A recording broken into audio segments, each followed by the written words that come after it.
Hello and welcome to my YouTube channel. I'm your storyteller, ready to take you on amazing journeys through different tales. How are you guys? Today's audiobook is Pride and Prejudice by Jane Austen. Let's get started. In the small, genteel community of Hertfordshire, I have often found myself entangled in the social affairs of my family, particularly the 5 Bennet sisters. It is universally acknowledged that a single man in possession of a good fortune must be in want of a wife. Thus, when the amiable Mr. Bingley arrives at Netherfield Park, excitement ripples through our household. My mother, ever eager to see her daughters well married, sets her sights on him, while my father remains delightfully indifferent. Mr. Bingley quickly becomes a favourite among us, especially for my elder sister Jane, whose beauty and kindness capture his attention. Yet it is his friend, Mr. Darcy, who intrigues me, though not in the manner I would have wished. His demeanour is proud and reserved, and my initial impressions of him, formed during our first encounter at a ball, paint him as haughty and disagreeable. His refusal to dance with me only solidifies my disdain, and I cannot help but share my opinions with my sisters, particularly with Jane, who, ever the optimist, insists there is more to him than meets the eye. As the weeks progress, I observe the budding romance between Jane and Mr. Bingley with both hope and apprehension. Meanwhile, Mr. Darcy continues to occupy my thoughts, much to my chagrin. His behaviour at social gatherings, marked by a mix of arrogance and an undeniable magnetism, perplexes me. I remain resolutely determined not to be charmed by his wealth and status, for I value wit and intelligence above all. The arrival of Mr. Wickham, a charming officer, introduces a new dynamic to our lives.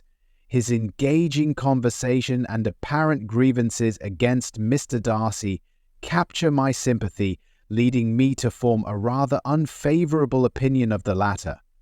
Wickham's tales of Darcy's alleged cruelty only serve to reinforce my prejudice, and I begin to view Mr. Darcy with increasing disdain. As the story unfolds, I find myself in a series of misunderstandings and revelations. Mr. Bingley's sudden departure from Netherfield, influenced by Mr. Darcy, leaves Jane heartbroken, and I am determined to uncover the truth behind this disheartening turn of events. My resolve leads me to confront Mr. Darcy at a gathering, where, despite my best efforts to remain aloof, I am struck by the intensity of his gaze and the sincerity of his character.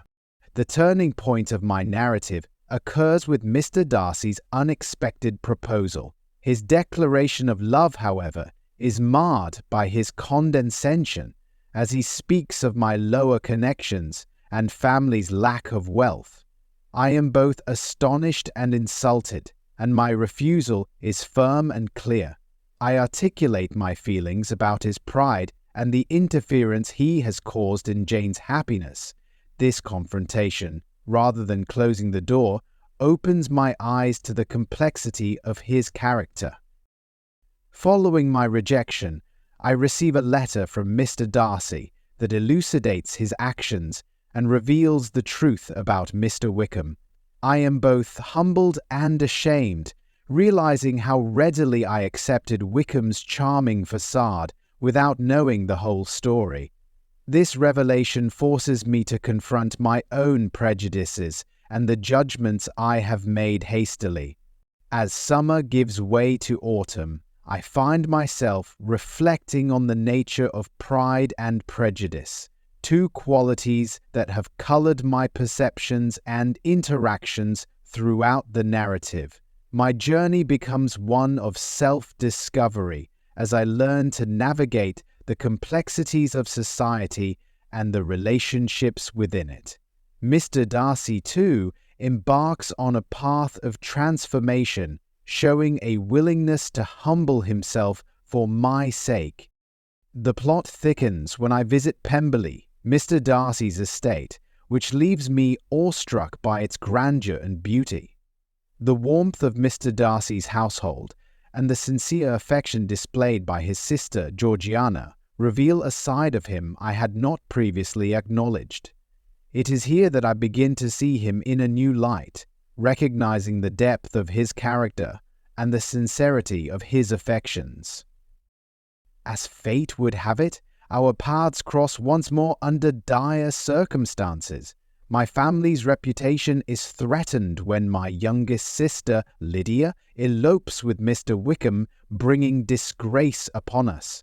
Mr. Darcy's intervention during this crisis is both unexpected and revealing.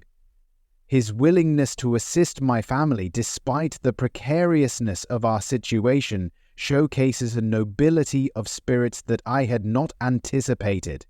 In the denouement of our tale, Mr. Bingley returns to Netherfield and seeks Jane's hand, leading to a joyful engagement that restores harmony to our family. Mr. Darcy, emboldened by his own journey of humility and love, finally proposes to me again. This time, his words resonate with sincerity, and I find myself unable to resist the pull of my own affections. I accept, realizing that my initial judgments have been clouded by pride and prejudice. In conclusion, Pride and Prejudice serves as a rich exploration of social class, the nature of love, and the importance of self-awareness. Through the journeys of Elizabeth and Mr. Darcy, I am reminded that true understanding often lies beneath the surface. Their evolution, marked by personal growth and mutual respect, culminates in a union that celebrates both love and equality. I find myself reflecting on the enduring truths of human relationships and the transformative power of love, which can ultimately transcend the barriers of pride and prejudice. If you enjoyed this video, please like, share, and subscribe the Sonic Library for more audiobooks. I hope this story left you with something to think about. Stay tuned for more new videos.